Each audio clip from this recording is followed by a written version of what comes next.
Lucas capítulo 1, versículo 17. E irá delante de él con el espíritu y el poder de Elías, para hacer volver los corazones de los padres a los hijos, y de los rebeldes a la prudencia de los justos, para preparar al Señor un pueblo bien dispuesto.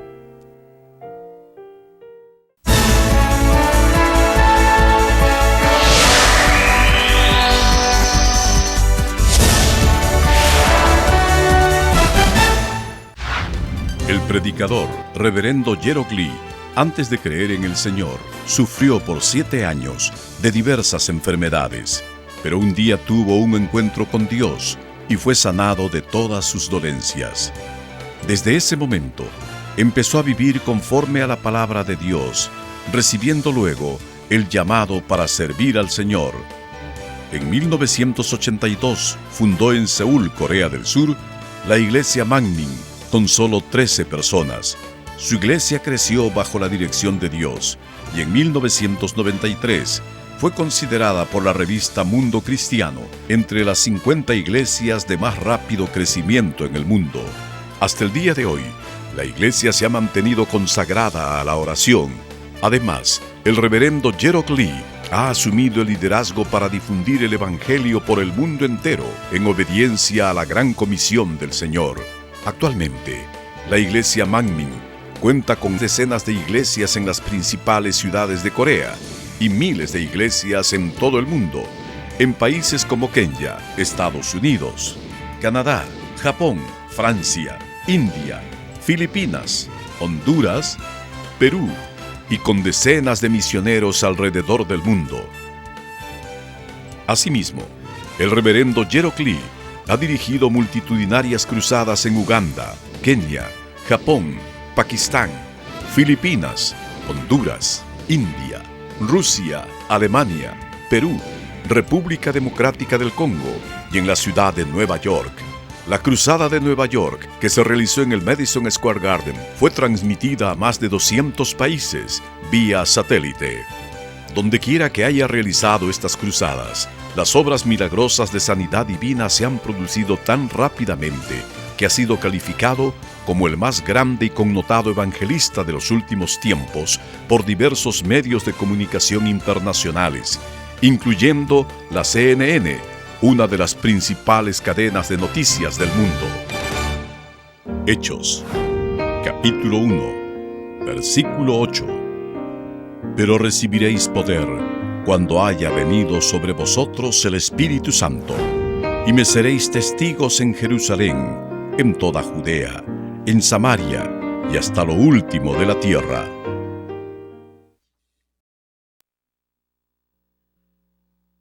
Amados hermanos en Cristo, esta es la prédica número 16 de la serie Bondad, y hoy continuaremos hablando de la bondad de Elías.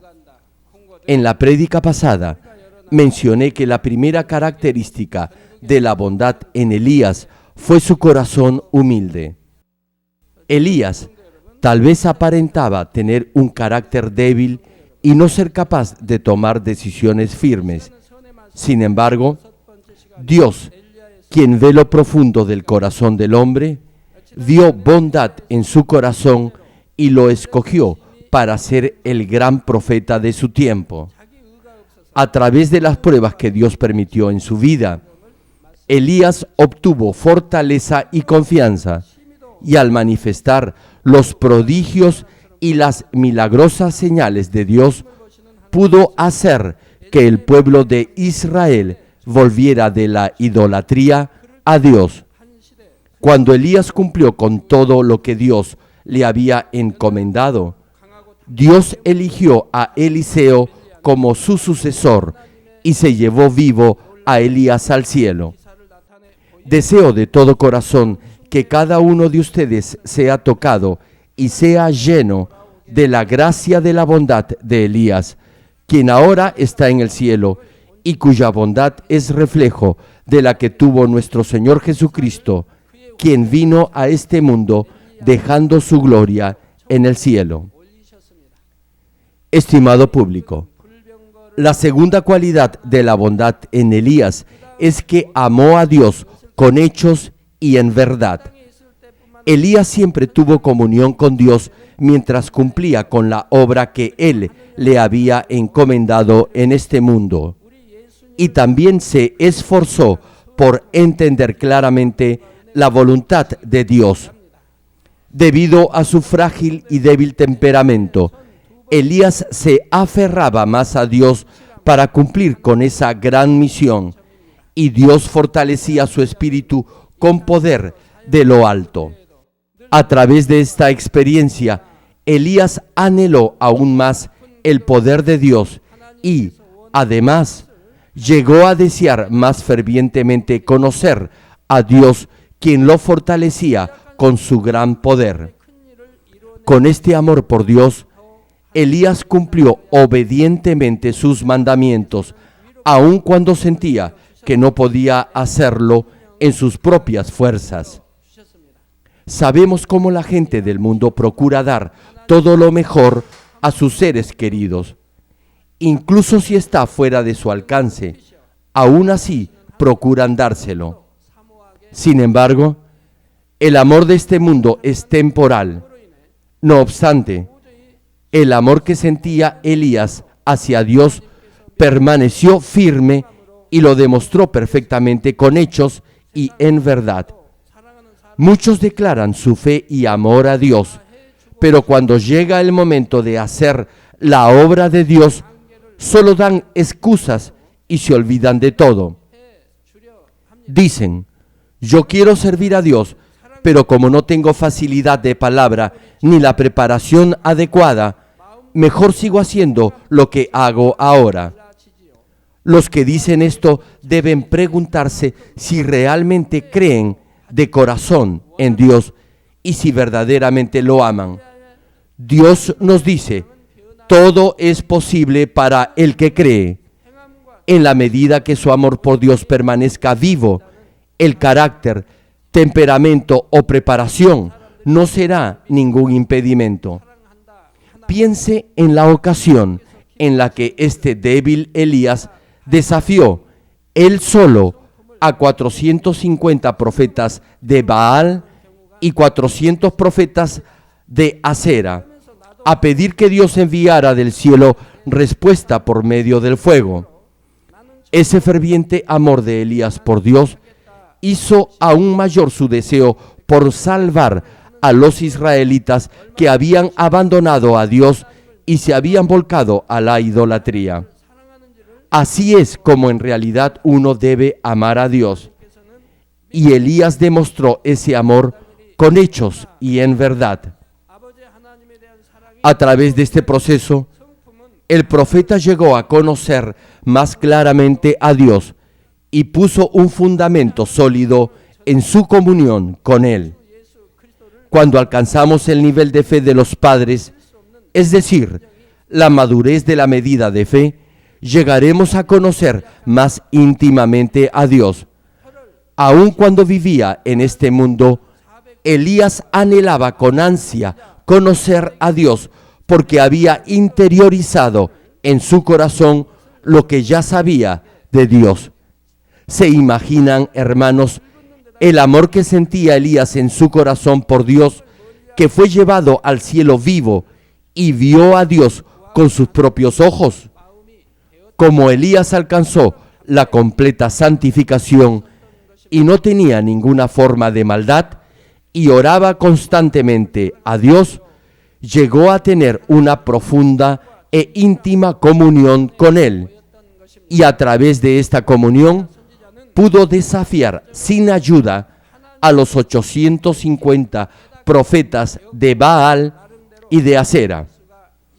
Él no podía haber peleado esta guerra espiritual en sus propias fuerzas sin tener comunión con Dios.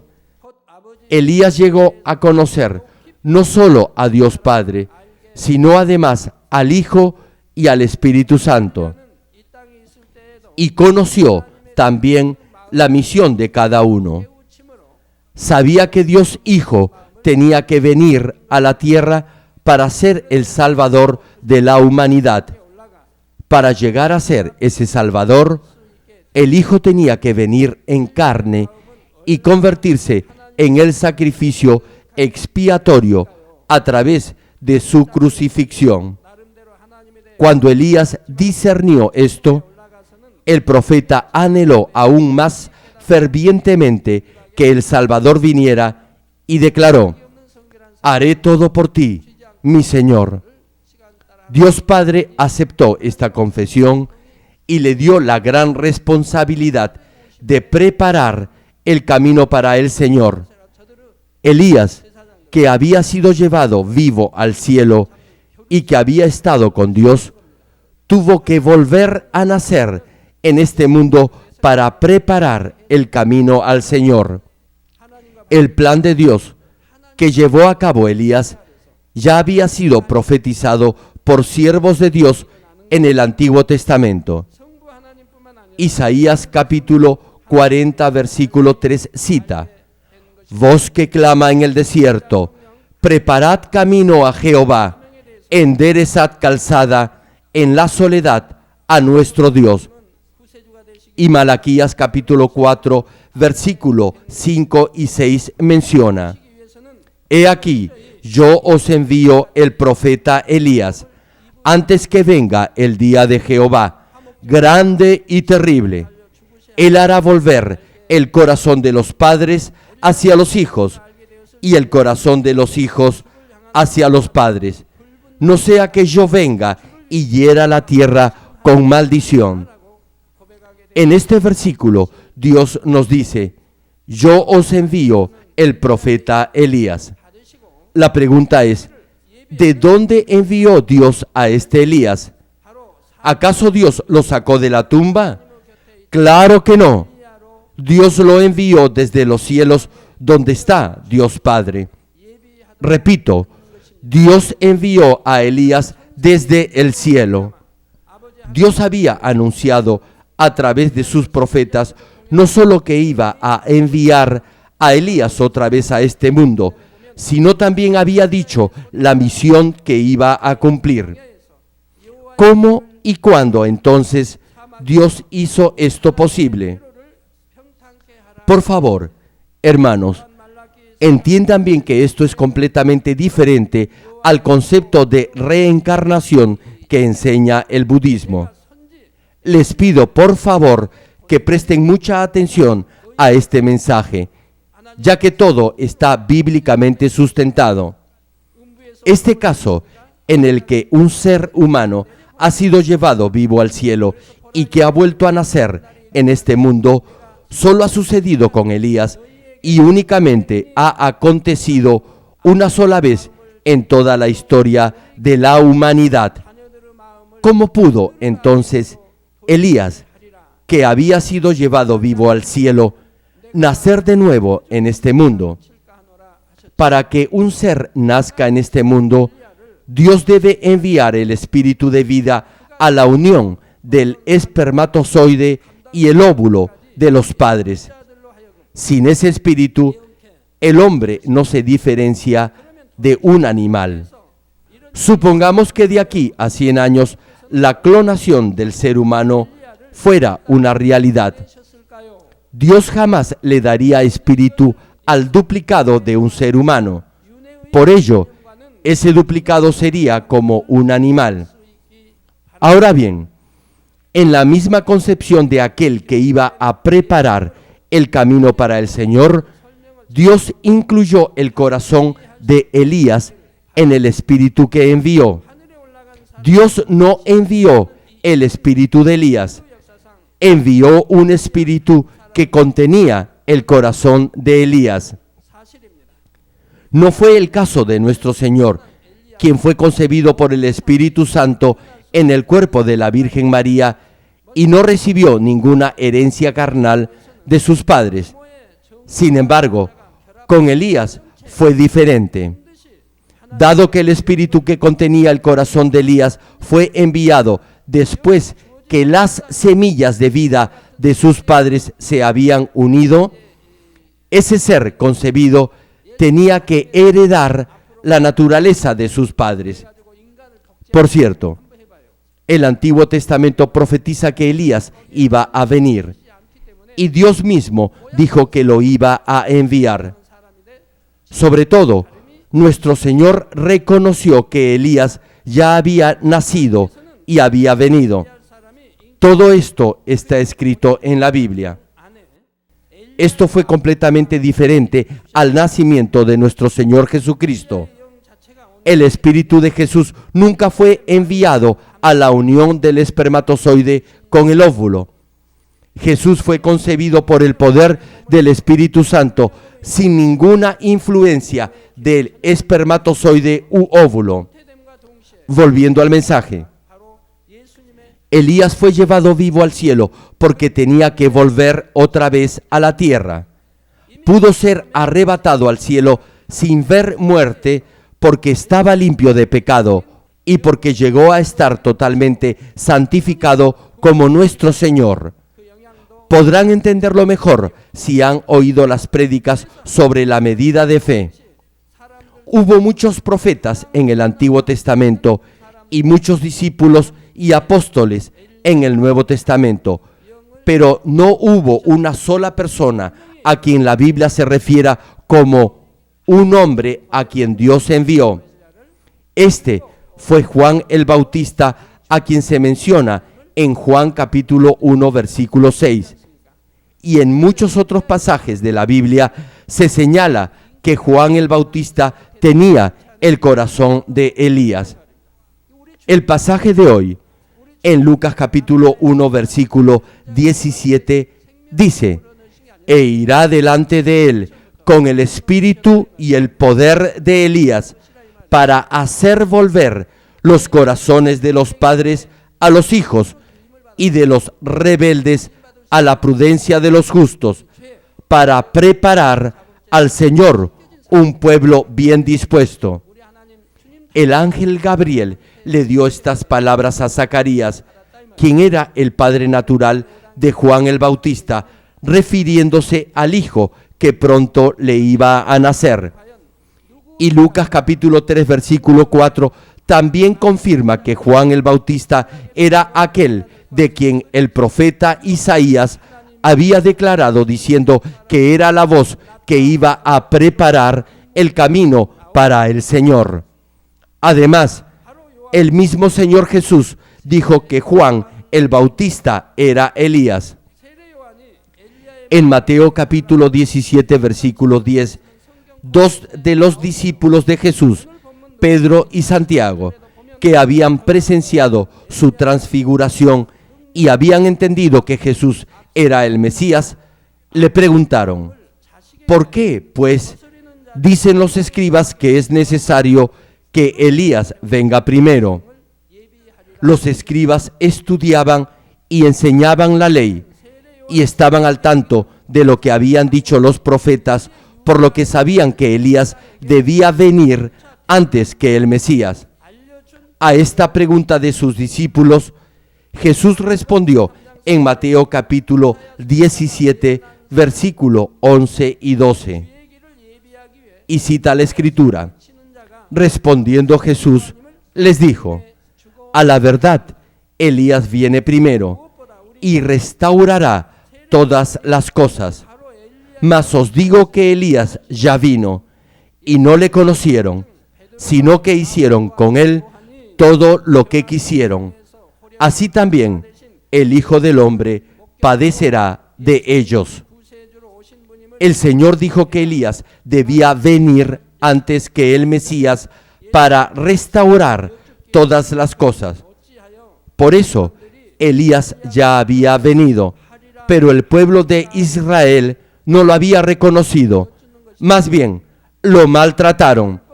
Respecto a este punto, Jesús dijo: Elías ya vino y no le conocieron, sino que hicieron con él todo lo que quisieron. Sí, hermanos, lo decapitaron. Y Jesús profetizó que también el Hijo del Hombre padecería en manos de ellos. Y en el siguiente versículo 13 se lee: entonces los discípulos comprendieron que les había hablado de Juan el Bautista. Nuestro Señor Jesús es la misma esencia de Dios, sin mancha y puro, y es la verdadera luz. Por eso, aquel que vino para preparar el camino al Señor también debía ser puro y perfecto. Los pastores y maestros no deben enseñar a los miembros de sus iglesias solo con palabras. Ellos, al menos, deberían estar en el tercer o cuarto nivel de fe a fin de guiar a las almas a una mejor morada en el reino de los cielos. Además, deben esforzarse por llegar al quinto nivel de fe. Si se quedan en el segundo o tercer nivel por mucho tiempo, no podrán enseñar a otros. No sería correcto que enseñaran solo en base a su conocimiento de la Biblia, sin haber practicado la palabra de Dios. Los pastores deben esforzarse en practicar la palabra y llegar al cuarto o quinto nivel de fe. Si no viven la palabra y solo la enseñan, el Señor dirá que son unos hipócritas.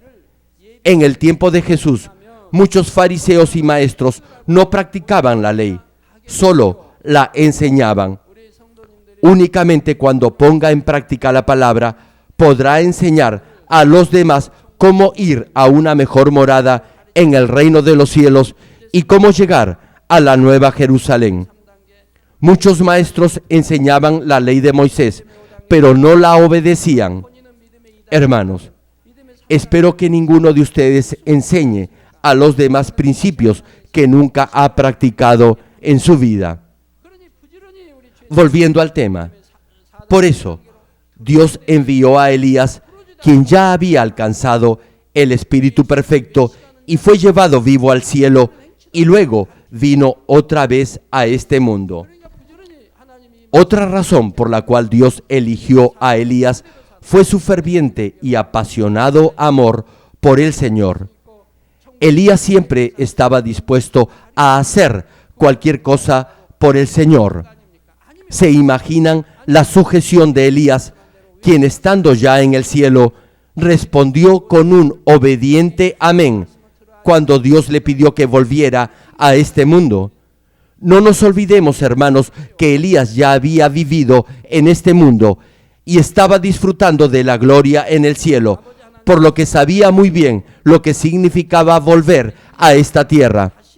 Sin embargo, como el amor de Elías al Señor aumentó cuando pensó en todas las cosas que Jesús iba a sufrir, Elías no dudó en volver a este mundo de pecado y de maldad, en vez de continuar disfrutando de la gloria celestial.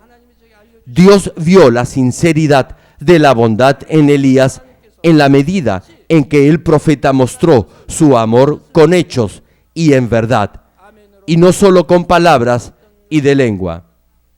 Pero, ¿qué podemos pensar de la gente de hoy en día? Cuando aceptan al Señor por primera vez, su amor es ferviente y su gratitud por ese amor sobrenatural del Señor los lleva a declarar: haré cualquier cosa por el Señor, incluso daré mi vida, viviré siempre por la palabra de Dios. No obstante, pocos son los que cumplen con hechos esa promesa, demostrando que su amor no cambia. Hermanos, Dios nunca les ha pedido que vayan a un alejado y remoto lugar para predicar el Evangelio, poniendo en riesgo sus vidas. Sin embargo, hay algunos que no le predican ni siquiera a sus vecinos. Dios no les ha pedido que den todo lo que tienen. No obstante, no pueden obedecer ni aún el mandamiento de dar el diezmo completo al Señor, mandamiento que Dios ha dado para su prosperidad. Los que en verdad aman a Dios no solo obedecerán y vivirán de acuerdo a su palabra, sino que teniendo sus ojos puestos en el reino de Dios, deberán asimismo ser los primeros en dar el ejemplo. Así como es normal que una tetera con agua hirviendo suelte vapor, para aquellos que aman a Dios con pasión, será natural manifestar ese amor en palabras y hechos. Igualmente, debemos estar preparados para hacer todo lo que esté a nuestro alcance para agradar a Dios. Por ejemplo, ¿qué hizo Jesús, quien nunca peleó ni gritó en las calles cuando vio que el pueblo estaba deshonrando el templo de Dios? En Juan capítulo 2, versículo 14 al 16, leemos: y halló en el templo a los que vendían bueyes, ovejas y palomas, y a los cambistas allí sentados, y haciendo un azote de cuerdas, echó fuera del templo a todos, y las ovejas y los bueyes, y esparció las monedas de los cambistas, y volcó las mesas, y dijo a los que vendían palomas: quitad de aquí esto, y no hagáis de la casa de mi padre casa de mercado. Hace más de 2000 años, los cambistas y comerciantes no podían entrar al lugar santo del templo. Nadie, excepto los sacerdotes y el sumo sacerdote, estaban permitidos a entrar. Los cambistas y negociantes estaban en el atrio o patio exterior del lugar santo y no vendían objetos comunes, sino animales para el sacrificio por los pecados del pueblo. Sin embargo, Jesús hizo un azote de cuerdas y los echó fuera del templo, con ovejas y bueyes, y volcó las mesas y tiró las monedas de los cambistas. Sí, hermanos, tiró al piso las monedas de los cambistas y volcó sus mesas. ¿Qué tal ira debe haber sentido el Señor? ¿Cierto? Y aun cuando nuestro Señor era manso y gentil, hizo esto. Eso nos dice lo enojado que debe haber estado. Y les dijo: quitad de aquí esto, y no hagáis de la casa de mi padre casa de mercado. Y Juan capítulo 2, versículo 17 menciona: entonces se acordaron sus discípulos que está escrito: el celo de tu casa me consume. Hermanos, el templo debe mantenerse santo.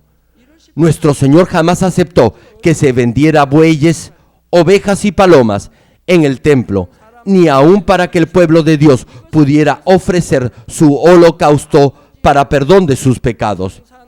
Hizo un látigo de cuerdas y los echó fuera del templo.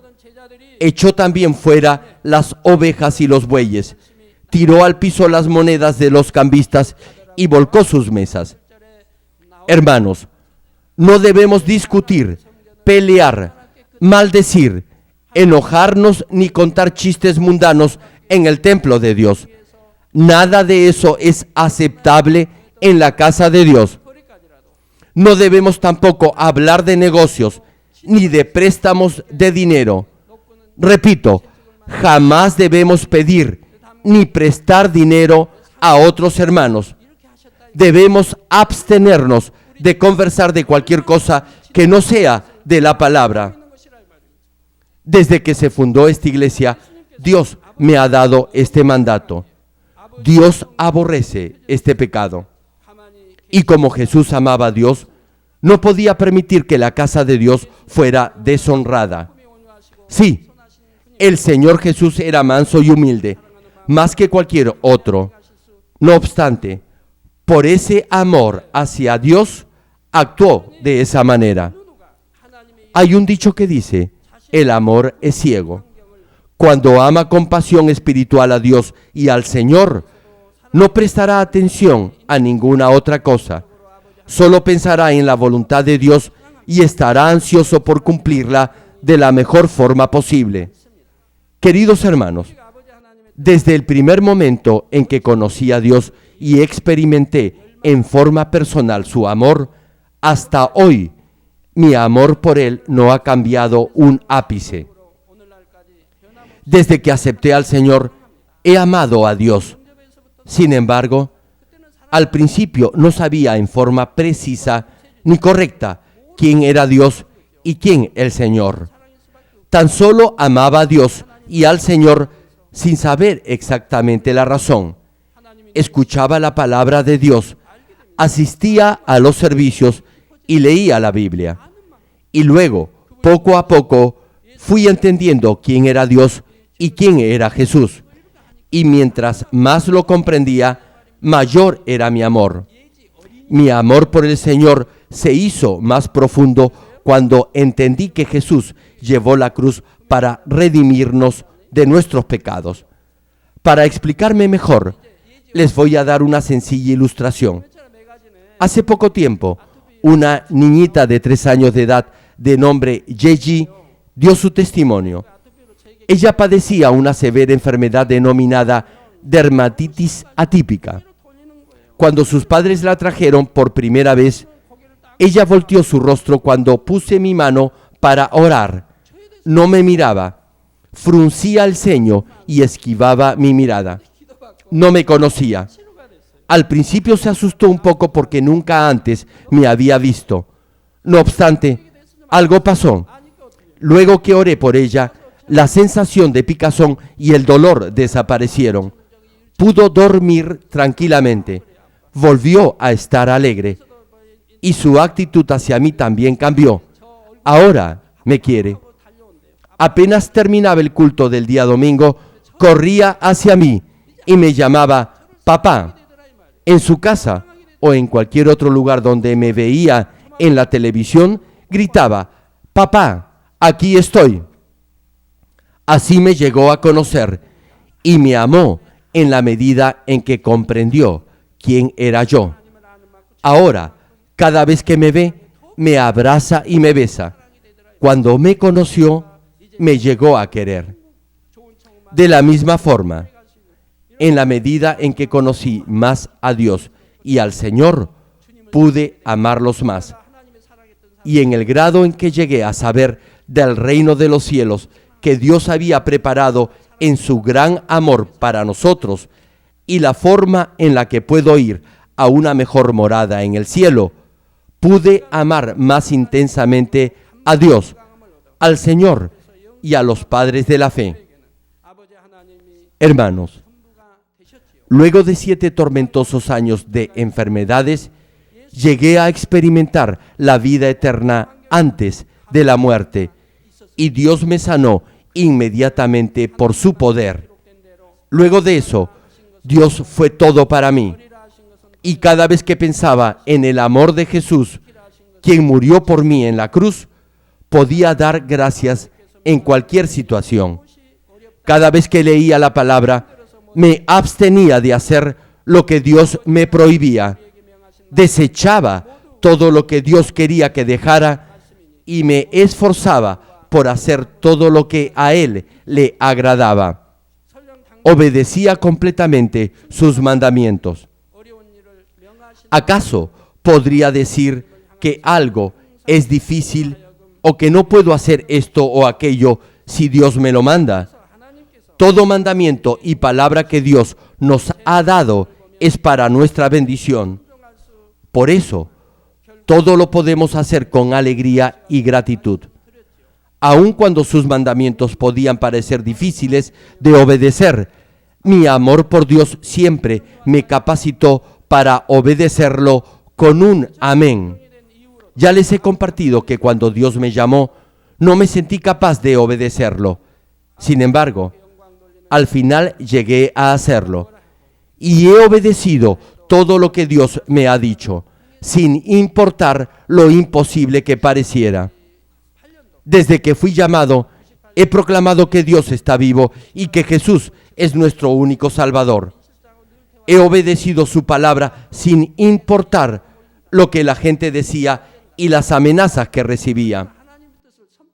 En 1998, a menudo conversaba con un anciano de la iglesia y le decía que mucha gente me iba a malinterpretar, pero no tenía otra opción sino la de proclamar la voluntad de Dios.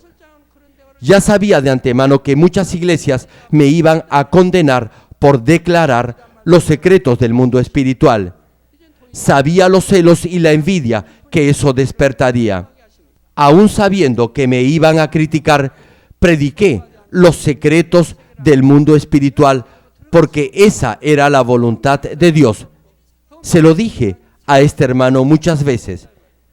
Hasta ese momento había sido muy cuidadoso para que no se me malinterpretara, pero me vi obligado a develar los secretos que Dios me había revelado.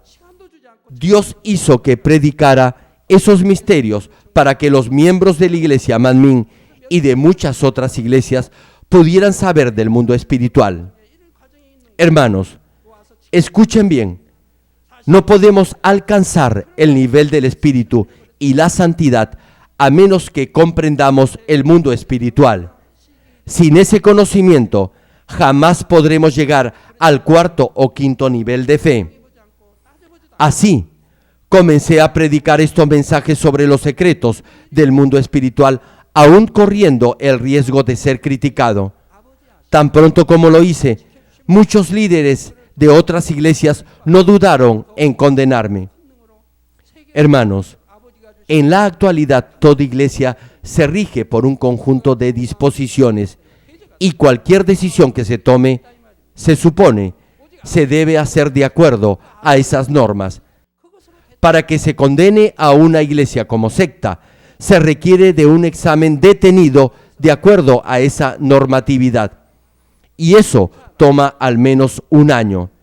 Esto demanda también una inspección o informe en el lugar. No obstante, aquellos que me juzgaron pasaron por alto todo este proceso y me condenaron sin yo tener derecho a una defensa.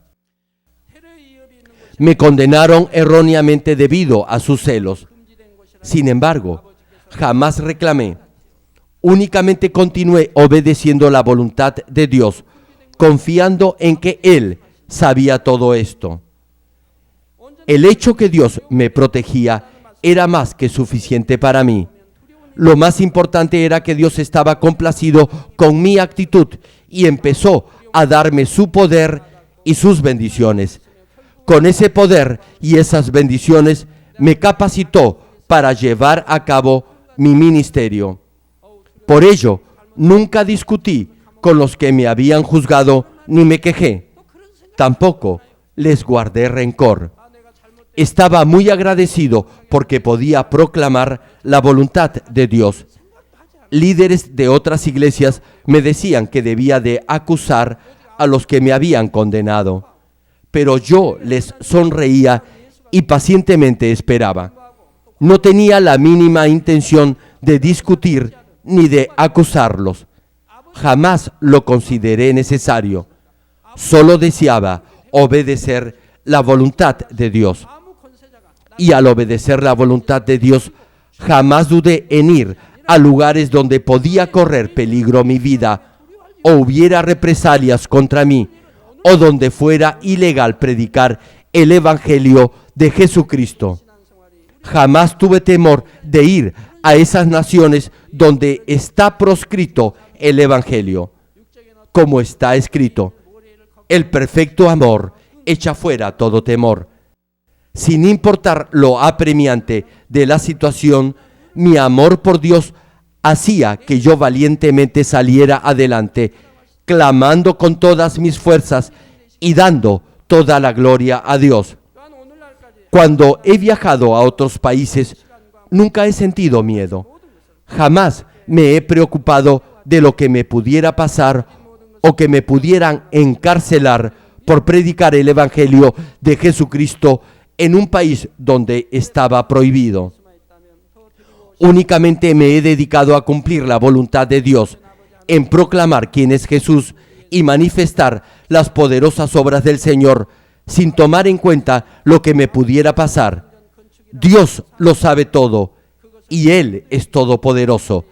Si lo permite, habrá persecuciones, pero si no lo permite, ninguna autoridad ni poder podrá detenerme ni matarme. Si Dios no lo permite, ningún poder ni autoridad podrá hacerlo. No hay razón alguna por la que debería preocuparme por el día de mañana. Jesús lo dijo y añadió: cada día trae su propio afán. No obstante, muchos no piensan en la eternidad, sino se preocupan del mañana, del futuro y de las cosas materiales. Esas cosas los oprimen. Sin embargo, nuestro Señor nos dice que no nos preocupemos por el día de mañana. Jesús nos manda primero buscar el reino de Dios y su justicia, y cada día traerá su propio afán. Y para lograr ese objetivo, siempre le di a Dios todo mi tiempo, talentos y tesoros o riquezas. Todo lo que tenía y lo que tengo se lo di. Incluso cuando no tenía mucho para darle, por fe pedía prestado y ofrendaba. Sí, hermanos, han oído bien. Aun cuando no tenía nada para darle, por fe pedía y ofrendaba. Y siempre que podía, daba más a Dios. ¿Saben por qué lo hacía? Porque amo a Dios y amo a mi Salvador, el Señor Jesucristo. Y así será siempre, hermanos. Dios nos ha dado la inmensa tarea de construir el gran santuario y he estado orando por ello. Incluso tratándose de una tarea gigantesca y que va a tomar tiempo cumplirla, jamás me lamenté ni dije, Dios mío, ¿cómo puedo llevar a cabo esta tarea? Cuando Dios me dijo que iba a conocer a reyes, gobernantes y líderes de las naciones a fin de construir este gran santuario, nunca pensé cómo podré tocar los corazones de esos líderes. Jamás dudé que los reyes y los gobernantes iban a venir a conocerme, a mí, un simple pastor. Únicamente he orado por eso y he creído que la palabra que Dios me dio se iba a cumplir completamente. Como está escrito, el celo de tu casa me consume. Deseo que cada uno recuerde que cuando su amor por Dios se une a su fe en Él, podrá confesar, todo lo puedo hacer, y asimismo podrá demostrar ese amor con hechos y en verdad. Termino el mensaje. Amados hermanos y estimado público, esta es la segunda prédica de la bondad de Elías. Y les he compartido cómo Elías amó a Dios con hechos y en verdad. Aun cuando Elías parecía tener una naturaleza frágil, mientras más anhelaba conocer a Dios, más valientemente proclamaba su voluntad. Una vez que estuvo en el cielo, cara a cara con el Dios Trino, su amor llegó a ser tan grande que llegó a decir, haré cualquier cosa por ti, mi Señor. Y así, Elías demostró perfectamente su amor por Dios con obras y en verdad. En la prédica final de esta serie de bondad, hablaré la forma en que Elías continuó demostrando la bondad de su corazón una vez que regresó a este mundo. Con este ejemplo de la bondad del amor de Elías a Dios, podemos aprender que no hay excusas para poder expresar nuestro verdadero amor hacia Dios. Además, el Espíritu Santo que mora en nosotros nos ayudará en nuestra debilidad. Romanos capítulo 8, versículo 37 nos recuerda, antes, en todas estas cosas somos más que vencedores por medio de aquel que nos amó. Oro en el nombre del Señor Jesucristo para que cada uno de ustedes ame más a Dios y viva cada día y cada momento en ese amor, siguiendo el ejemplo de la bondad del amor en Elías.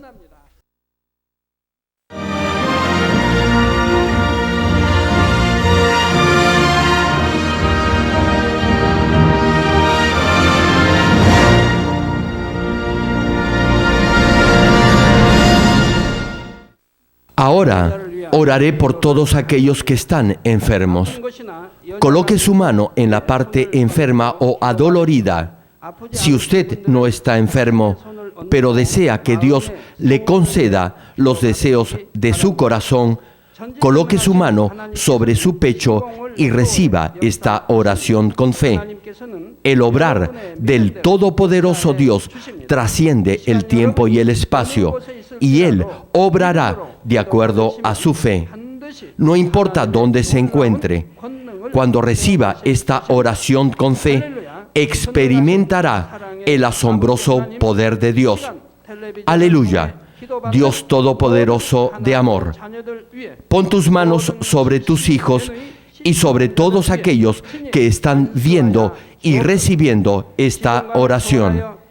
Extiende tu mano, oh Dios, y manifiesta tu poder y tu obrar que trasciende el tiempo y el espacio en todo aquel que está recibiendo esta oración con fe en cualquier parte del mundo.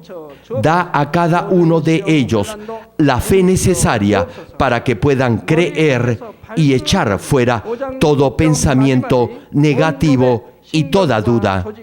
Quita de ellos todas sus cargas y sufrimientos. Quema por el fuego del Espíritu Santo y limpia con la sangre de nuestro Señor desde la cabeza a los pies cada coyuntura y todo nervio, tejido y célula. Manifiesta el poder más alto de la creación. Yo ordeno en el nombre de Jesucristo al diablo y a Satanás, a toda enfermedad, virus y bacteria, fuera. Toda enfermedad contagiosa, fuera. Toda enfermedad terminal, endémica, sea quemada por el fuego del Espíritu Santo. Que haya sanidad en todo tipo de cáncer, sida, leucemia, enfermedades cardíacas, pulmonares y todo tipo de dolencias que afectan a la mujer, hipertensión, diabetes, enfermedades de la piel e inflamación. Que toda parálisis, artritis y hernia sean sanadas. Que todo dolor, lumbago y jaqueca desaparezcan. Que todo resfrío, fatiga y enfermedad a la tiroides sea quemada por el fuego del Espíritu Santo. Epilepsia, autismo, depresión, crisis de nervios y todo tipo de enfermedades mentales, fuera. Dios Padre, te pido que toda parte que esté paralizada sea liberada y que los paralíticos y cojos caminen. Que los que tienen la vista nublada se les aclare. Que los que tienen problemas para oír puedan oír bien. Que los ciegos vean. Que los sordos oigan.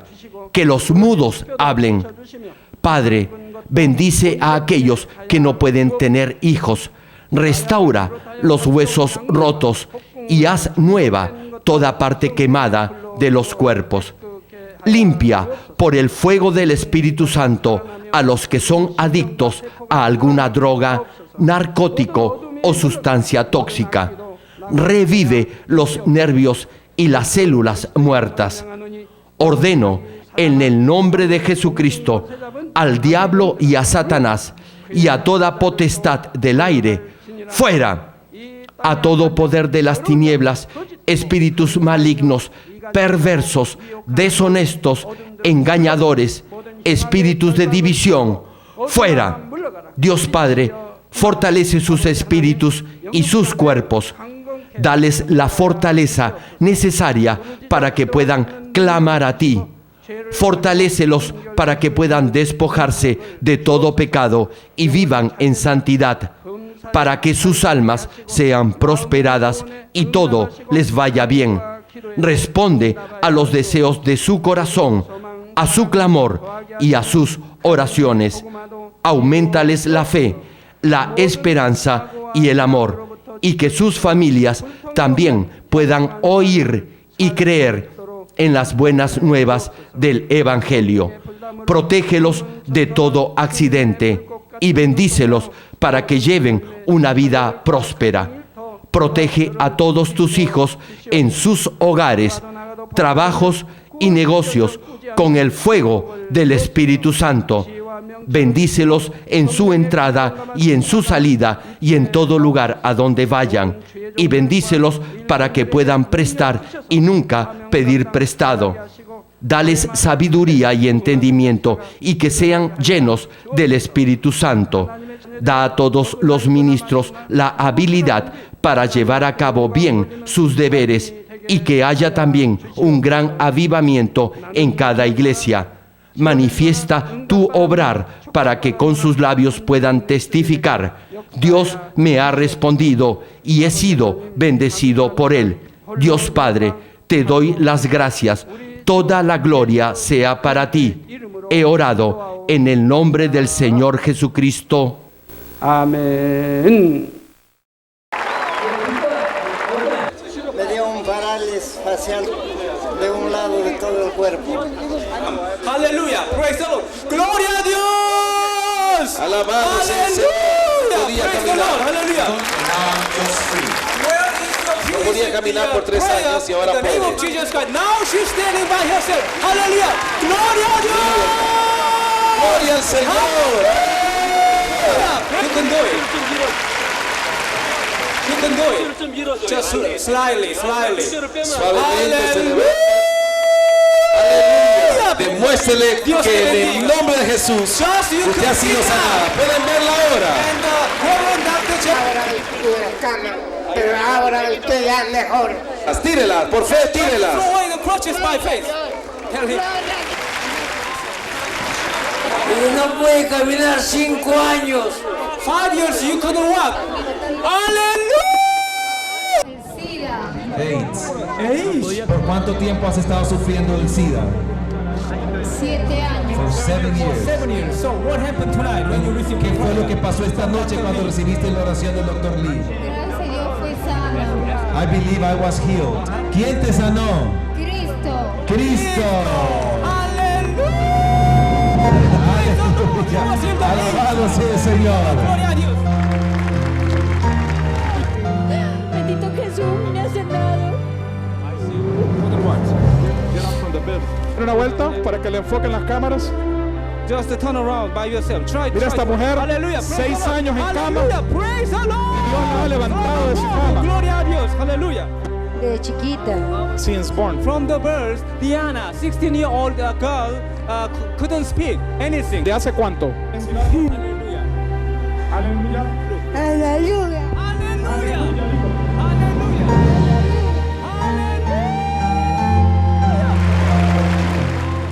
Para que pueda glorificar el nombre del Señor sufriendo de osteoporosis. Hace un año. 1 year. Just 1 year. Were you Por fe, Sí. So would you like to stand up by yourself? levántese para que el pueblo pueda ver. Hallelujah! Praise the Lord! Empújela para que Dios se glorifique. Go in the name of Jesus Christ. Vaya usted misma empujándola para que las cámaras. Gloria a Dios. Gloria a Dios. Aleluya. When I am someone there, consider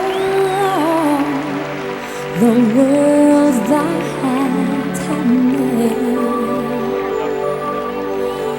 I see the stars,